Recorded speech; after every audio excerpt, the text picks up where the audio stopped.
माँ के पुराने संदूक में ऐसा क्या था। यशोदा जी की शादी छोटे से शहर में हुई। पति का अपना व्यवसाय था। उनके पति माँ बाप की इकलौती संतान थे। शादी के बाद 10 वर्षों में वे 3 बच्चों की माँ बन चुकी थी। उनका पूरा दिन बच्चों की परवरिश और अपनी घर गृहस्थी में ही बीत जाता था। जब बच्चे स्कूल जाने लगे तब कुछ वक्त वे अपने लिए निकाल पाती। सास ससुर बहुत अच्छे थे। यशोदा जी भी उन्हें बहुत आदर मान देती थी। जीवन बहुत सरलता सहजता से बीतता गया। पहले ससुर जी दिल की बीमारी से चल बसे, फिर सास इसी गम में बीमार हो गई, जिससे वे लगभग 3-4 साल तक बिस्तर से लगी रही। यशोदा जी ने तन मन से उनकी सेवा की। आखिर वे भी इस संसार से विदा हो गई। तीनों बेटे बड़ी कुशाग्र बुद्धि वाले थे। उस छोटे से शहर में स्कूल की पढ़ाई तो कर ली, लेकिन आगे अगली पढ़ाई के लिए तीनों को ही दूसरे शहर में भेज दिया गया।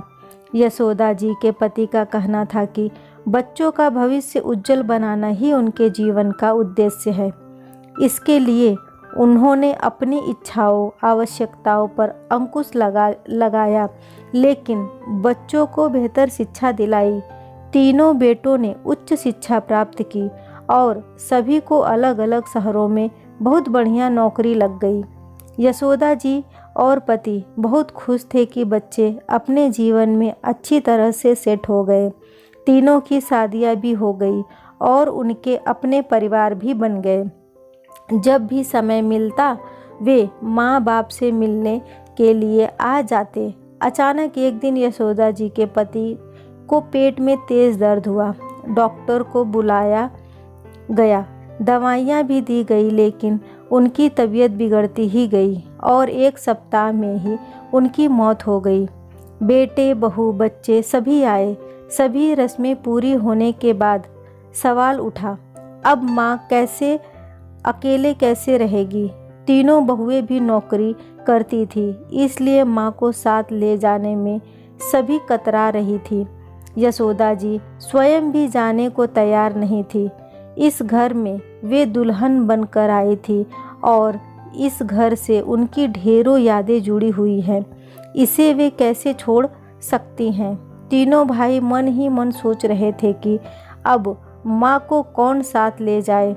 हर एक को अपनी मजबूरियां नज़र आ रही थी। पता नहीं उनकी पत्नी माँ के साथ एडजस्ट हो पाए या नहीं। हर एक दूसरे से ही उम्मीद रख रहा था कि वही माँ को ले जाए, लेकिन प्रत्यक्ष में सभी चुप थे। आखिर औपचारिकता व छोटा आगे आया और बोला, माँ हमारे साथ चलोगी? अभी यहाँ अकेले कैसे रहोगी? पिछले 50 सालों से इस घर में रह रही हूँ, इसे कैसे छोड़ सकती हूँ। सारी उम्र ही यहीं बीत गई है, बाकी भी बीत जाएगी। यशोदा जी ने धीरे से कहा। दोबारा किसी बेटे ने भी आग्रह नहीं किया और अगले दिन ही वे अपने परिवारों के साथ वहाँ से चले गए। बड़े शहरों में रहते हुए उनकी सोच में बहुत परिवर्तन आ गया था। स्वार्थ, संवेदनहीनता, अति व्यस्तता, आडंबर और केवल अपने परिवार तक ही सीमित सोच, यह उनके स्वभाव बन गए थे। यशोदा जी के पड़ोसी बहुत अच्छे थे। इतने सालों से साथ रहने के कारण उनके आपस में अच्छे संबंध थे और अब वे ही वक्त बेवक्त उनके पास आ जाते और यथासंभव मदद कर देते। यशोदा जी अधिकांश समय घर में ही रहती, पूजा पाठ करती, कभी कभी मंदिर चली जाती। पति के बिना जीवन एकदम एकाकी लग रहा था। मन में उदासी आने लगी थी। कई बार अकेलापन काटने को दौड़ता, लेकिन क्या करती। उन्होंने मन ही मन निश्चय किया कि अगली बार जब बेटे उन्हें साथ चलने के लिए कहेंगे तो वे तैयार हो जाएंगी। 1 वर्ष बीत गया और इस बीच तीनों बेटे एक एक बार आकर माँ को मिलकर चले गए।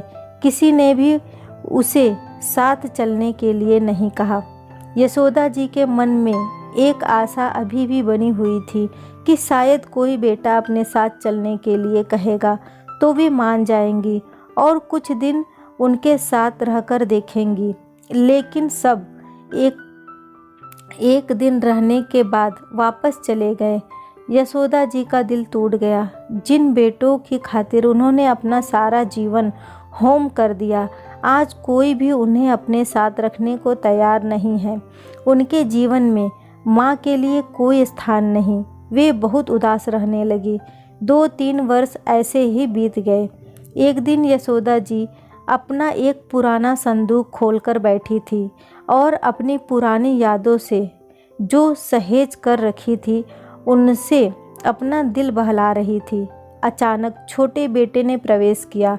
यशोदा जी ने फौरन संदूक को बंद किया, ताला लगाया और चाबी अपने साड़ी के पल्लू में खोस ली। बेटे को देखा तो बोली, अरे अचानक कैसे आना हुआ? तू बैठ, मैं तेरे लिए चाय बनाकर लाती हूँ। बेटा अपने ऑफिस के किसी काम के लिए उस शहर आया था, सो माँ से मिलने आ गया था। माँ जैसे ही रसोई में चाय बनाने गई तो बेटे का दिमाग बड़ी तेजी से चलने लगा। माँ के इस संदूक में क्या हो सकता है?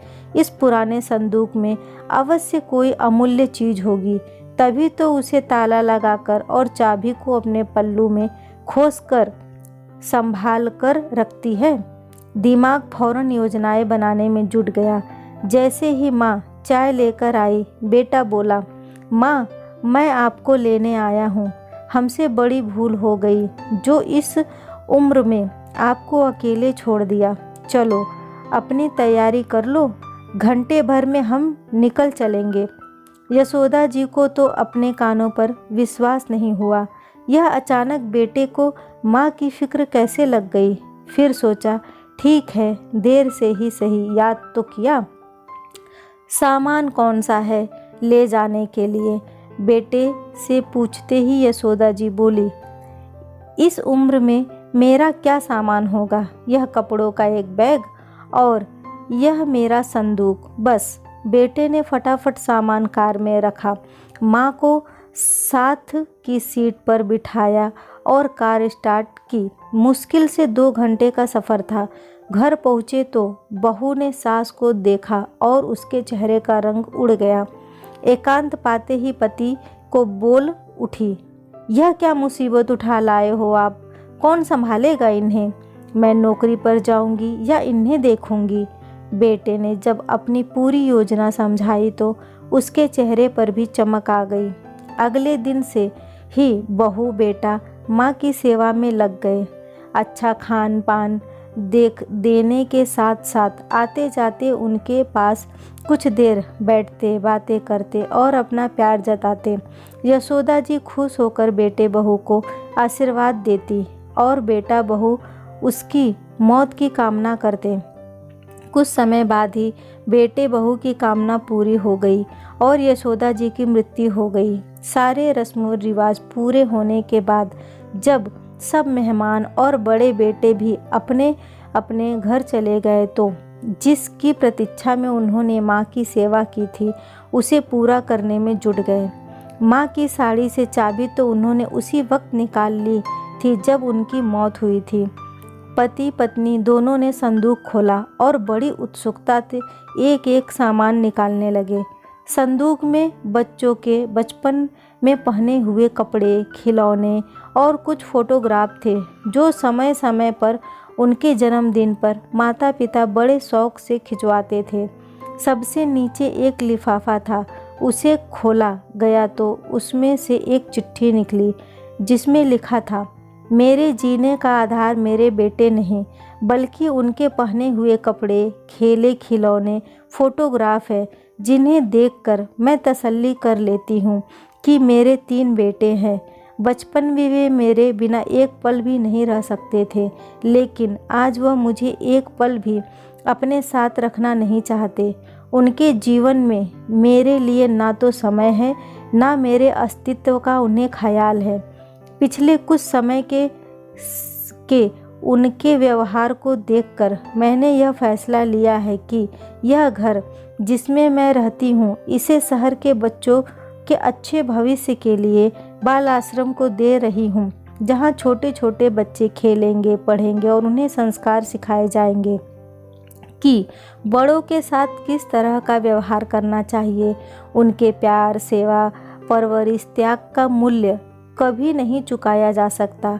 बच्चों के लिए माँ बाप का दिल तो सदा आशीर्वाद दुआ से भरा रहता है, लेकिन बच्चों को भी तो माँ बाप की सेवा, आदर, सम्मान करना चाहिए, खासकर बुढ़ापे में जब वे असहाय हो जाते हैं। बेटे बहू की हालत हारे हुए जुआरी की तरह हो गई थी। अपने किए कर्मों पर उन्हें शर्म भी महसूस हो रही थी और अपनी ओछी मानसिकता पर पश्चाताप भी हो रहा था कि कैसे उन्होंने माँ की संपत्ति के लालच में स्वार्थवश उनकी सेवा करने का नाटक किया।